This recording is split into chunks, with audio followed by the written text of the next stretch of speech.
will hear a telephone conversation between the organizer of a short story competition and someone who wishes to take part in the competition. First, you have some time to look at questions 1 to 6.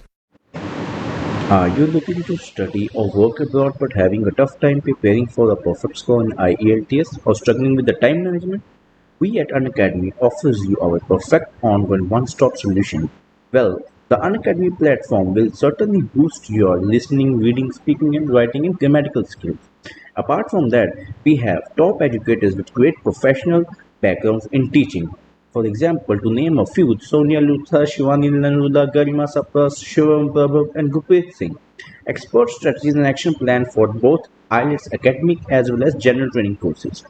Apart from that, the features of like IELTS mock reading test are certainly unbeatable with the instant results and indubitably the best for the computer delivered IELTS exam with instant results providing you the feedback you need according to the exam pattern and also regular mock tests to track the progress of students with individual courses recorded and live lectures are equally available for each and every student. I'm giving a link down in the description below.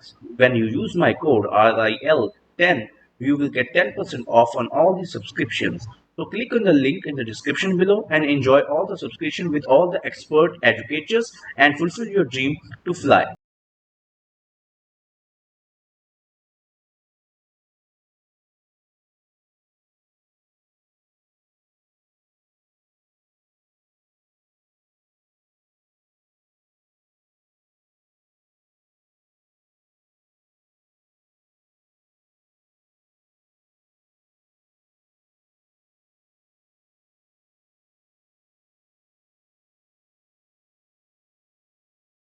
Good morning, Dave speaking. Oh, hi. I'm phoning about a short story competition. I saw an advert in a magazine and I was just calling to get some details. Yes, certainly. I'm the competition organizer, so I should be able to help. What kind of details are you looking for? Well, does it cost anything to enter? Yes, there's an entry fee of £5. Okay, that should be fine. It's a short story competition, so how many words is that? Well, we want to give people a reasonable amount of freedom, but the guidelines are around 3,000 words. Oh, that sounds quite a lot. Well, it's not as much as it used to be. We did have a limit of 5,000 words, but some people thought that was too many. So this year we've reduced it. Right. And does the story need to be about anything in particular? No, you can write about any topic you like. But the main point of the competition is that it has to have a surprise ending. Oh, I see. That sounds interesting. I don't think I've ever written a story like that before. Yes, it's something we've introduced for this year's competition. Right. I'm 18. Is there any age limit? Yes, you need to be 16 or over. So, if you're 18, that's fine. Great. So you have the competition once a year, is that right? Yes, we start advertising in January, and the competition takes up a lot of the year. We give people a few months to write their story, and then it takes quite a long time to judge all the entries and to announce the winners. I see. So when is the closing date for the competition? It's already April.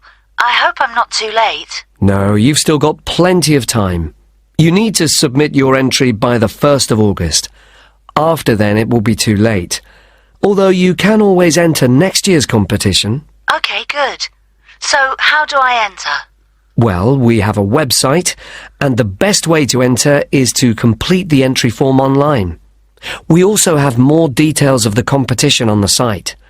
Shall I give you the web address? Yes, please. Okay, it's www.comp4ss.com, and that's the number 4, not the word 4. Okay, thanks. I've got that. So, I can complete the entry form online, but how do I send the story? Do I print it out and send it to you? Well, you may want to print the story out so you can review it, but don't post it to us. When you've finished your story, you will need to email it to us. The email address is on the website I gave you. Okay, that's fine. Before you hear the rest of the conversation, you will have some time to look at the questions 7 to 10.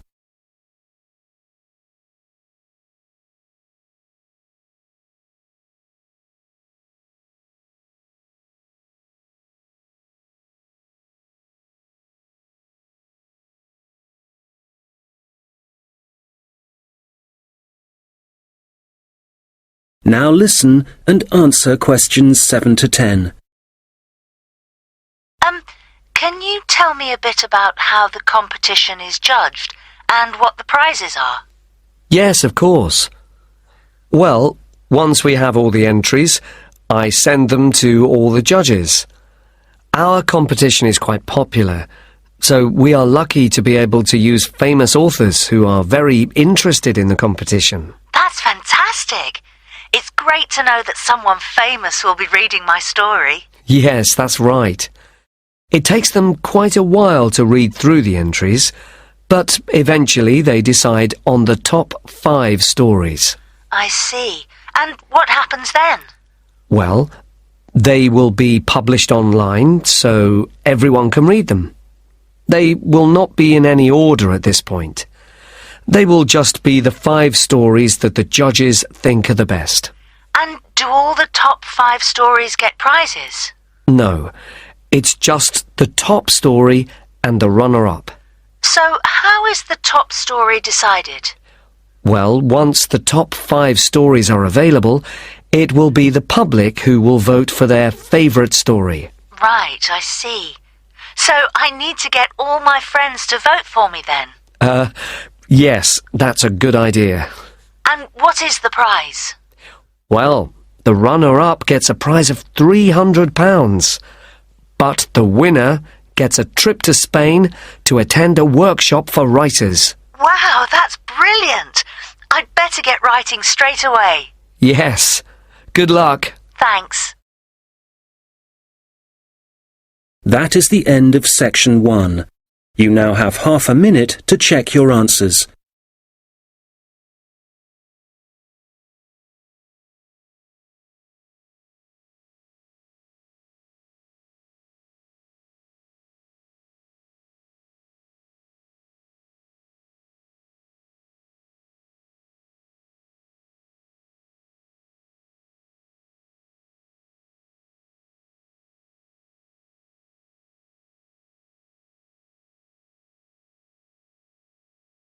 Now turn to section 2. Guide talking about a sea life centre. First, you have some time to look at questions 11 to 17.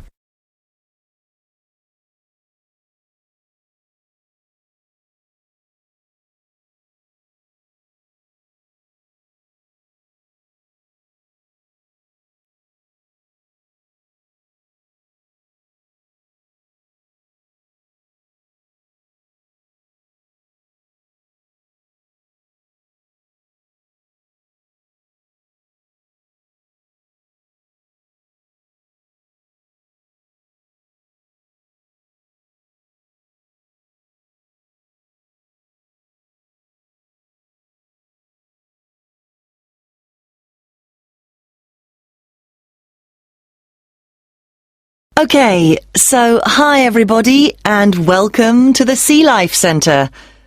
Before you start on your tour, I'd just like to give you some information about things to look out for as you go. Well, first of all, I guess some of you may have been here before and may be surprised to see the name has changed. We're not called World of Water anymore. Since the beginning of this summer, we've been renamed, and we've also made a few other changes. However, the main attractions like the aquarium, the crocodiles, the penguins and so on are still here. But we have a new restaurant and picnic area, and the latest thing that we have, and it was only finished last week, is the splash ride. This is an exciting new area of the centre and is pretty scary, and of course you do get a bit wet, so make sure you're not wearing your best clothes. As I said, the main attractions are still here, and the most popular thing that everyone wants to see is feeding time, especially for the crocodiles and the seals.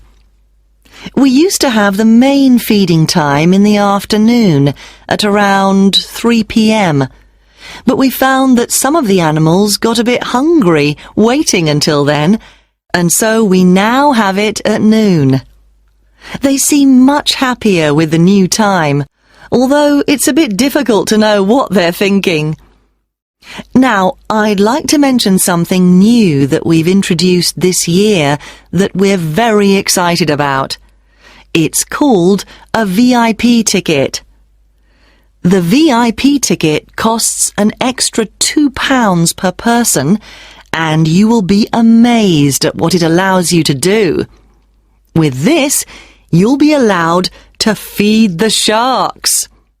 Now, I know that for some people, this might be quite a frightening thing to do, but it is perfectly safe.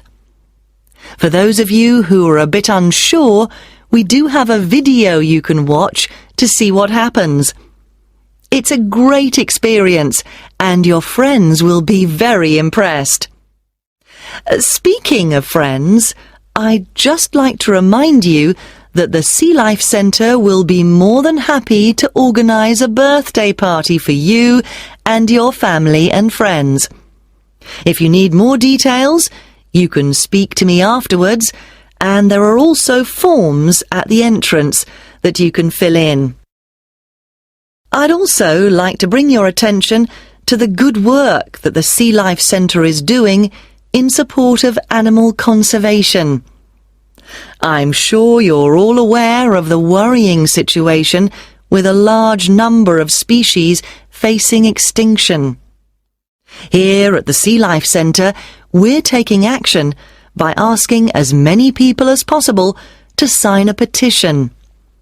Once we have over 5,000 signatures, we are planning to send it to the government in the hope that more people will begin to take it seriously. Right, well, there's obviously a lot going on at the centre and a lot of things to discover.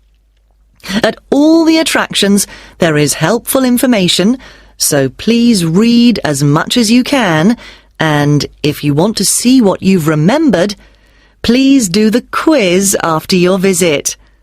There are no prizes, of course, but I'm sure you'll be surprised by how much you've learnt. Before you hear the rest of the conversation, you will have some time to look at the questions 18 to 20.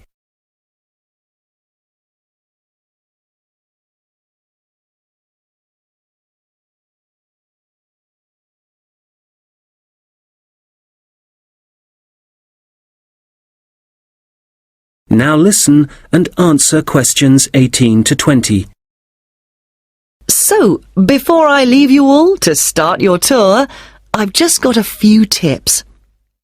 There are a large number of attractions, and you may not have time to see them all.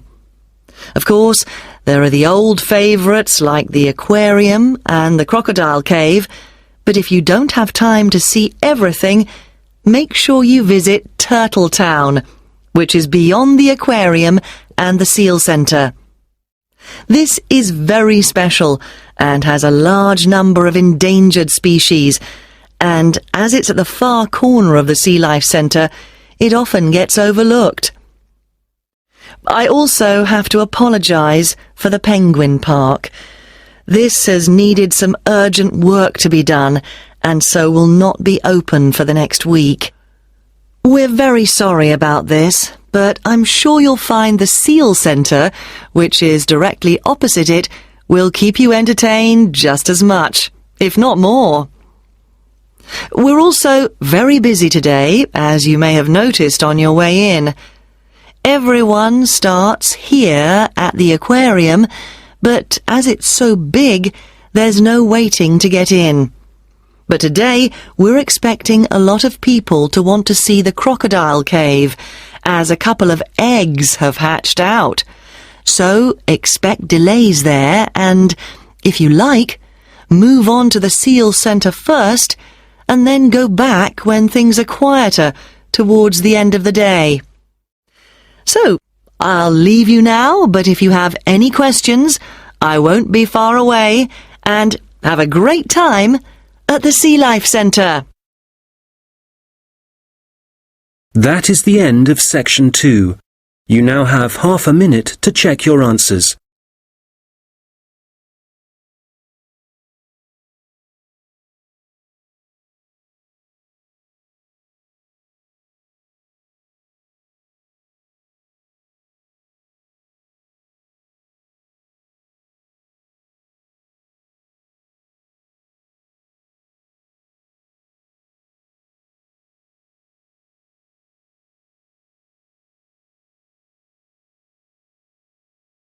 Now turn to section 3.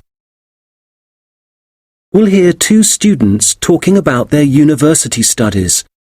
First, you have some time to look at questions 21 to 26.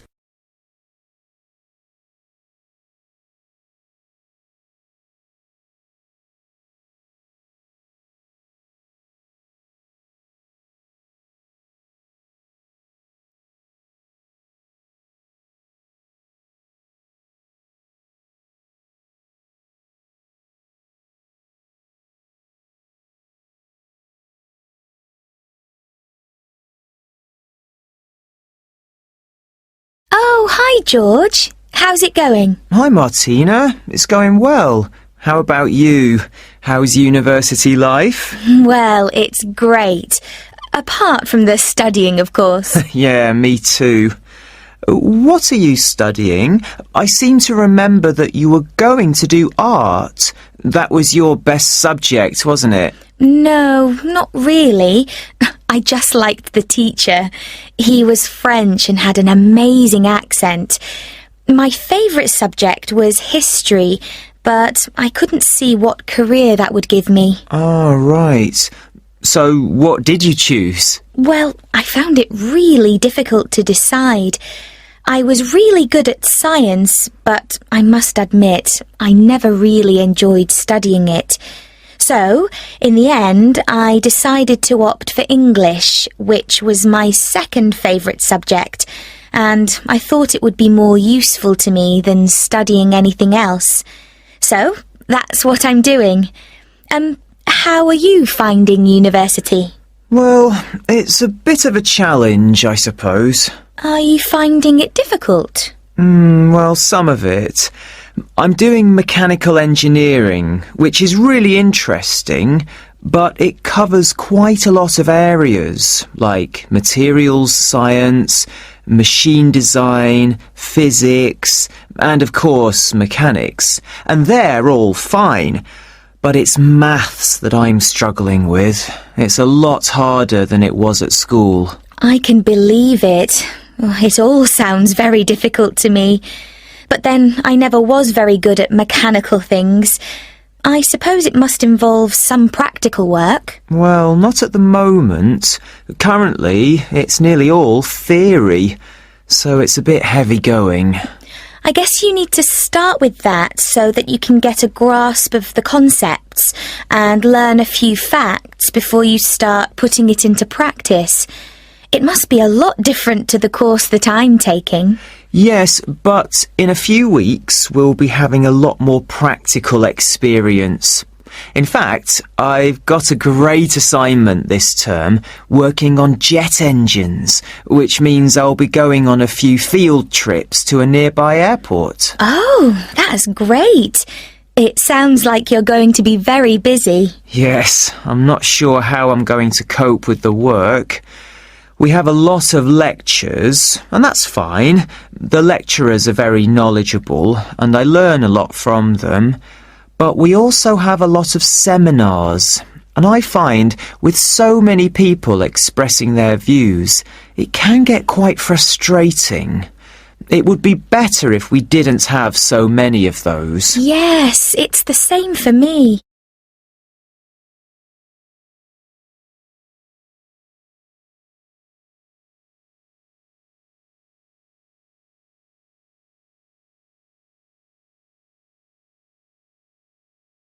Now listen and answer questions 27 to 30.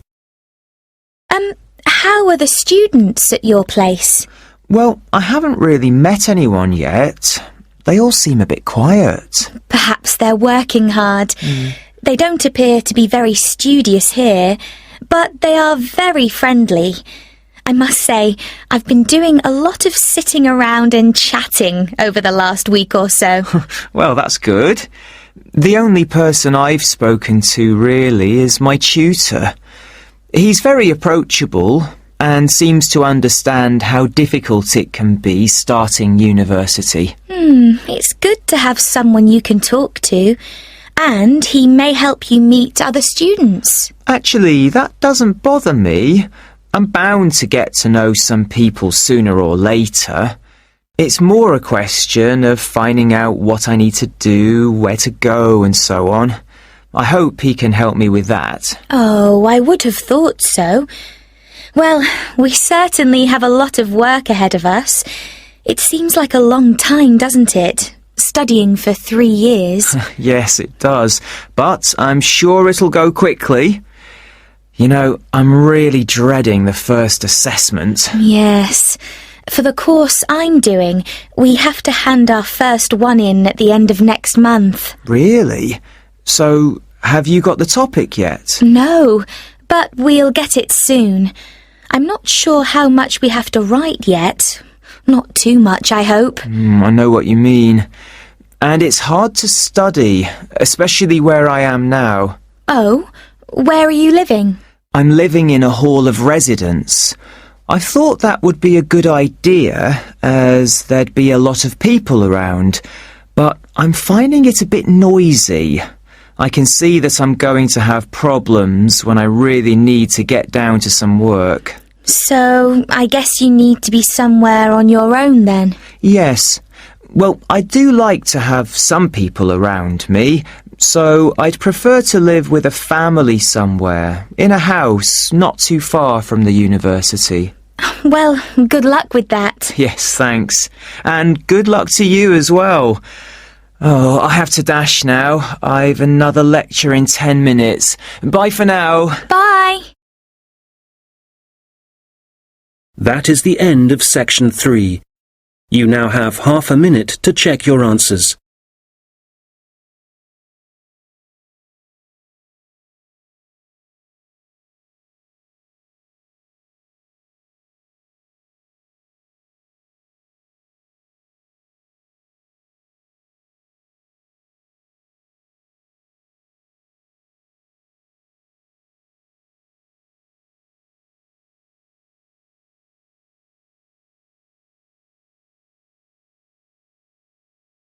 Now turn to section 4.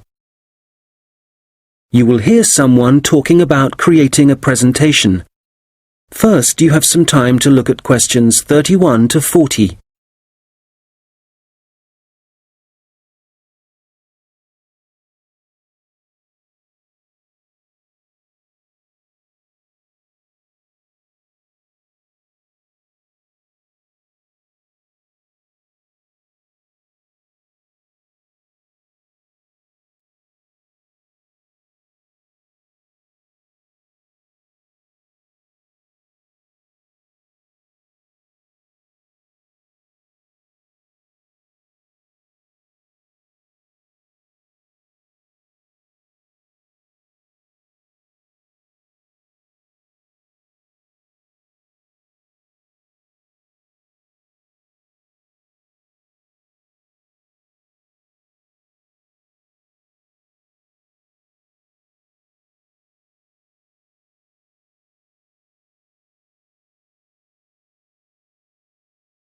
Now listen carefully and answer questions 31 to 40. Hello, everyone. You've all been given an assignment for your sociology course, which will involve giving a presentation to the rest of the group. And so today, I'm going to be giving you a few tips on how to prepare your presentations. This should help you with your current assignment, but a lot of the principles I'll be putting across will be general principles which will, of course, help you with all your future presentations. So, first of all, the most important thing to consider is your audience, and in this instance, your audience are the other students in your group. There are 3 points to bear in mind. Firstly, you need to ask yourself what they need to know. Secondly, it's useful to consider whether they'll be supportive or not. And thirdly, will it be a small group, say 3 or 4, a moderate gathering of 20 or so people, as for your current assignment, or will there be hundreds of people?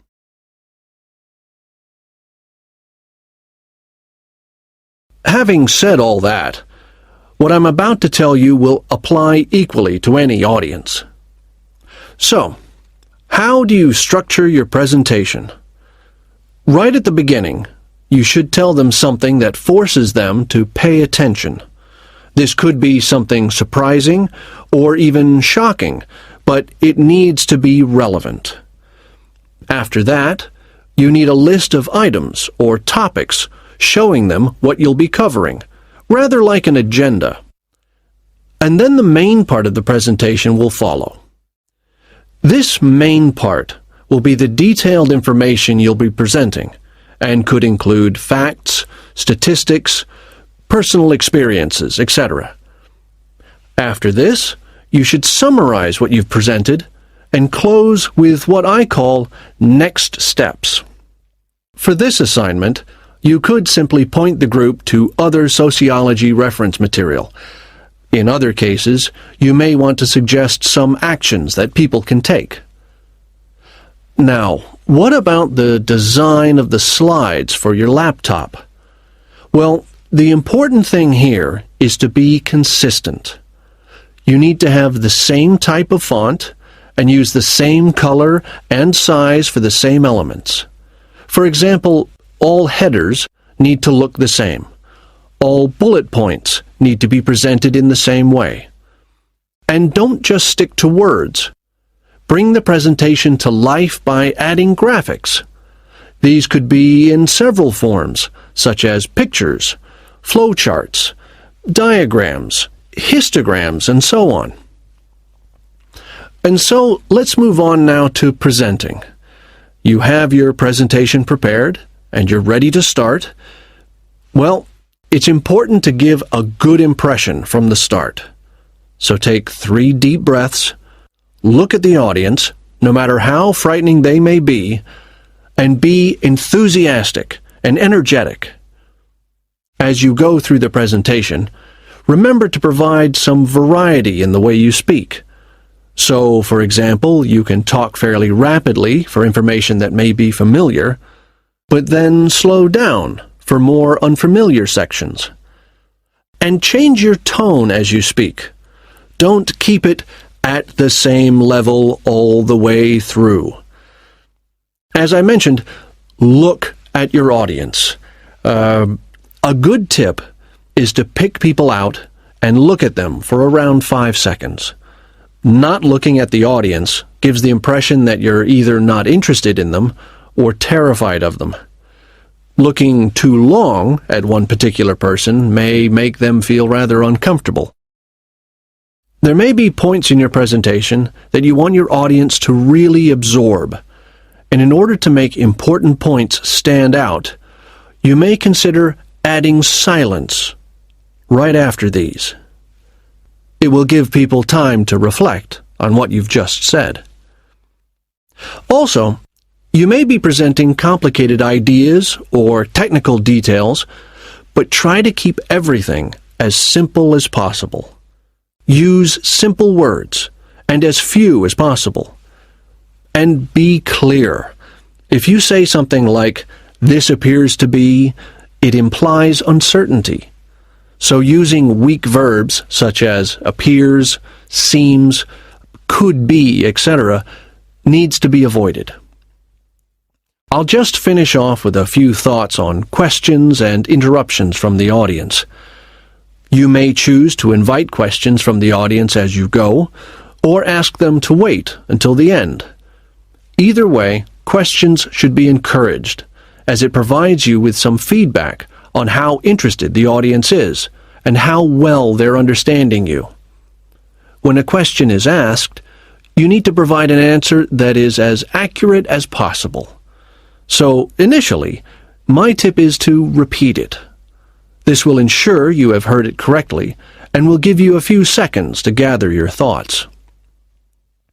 Interruptions, on the other hand, can be unwelcome, and you may get them for a variety of reasons. It's likely, however, that there's something in your presentation that's unclear or confusing. So my advice is to reduce problems by reading through your presentation beforehand and predicting potential points which could cause interruptions. You may then want to change that part of your presentation, or at least you'll be prepared if someone does interrupt you. Now, do you have any questions?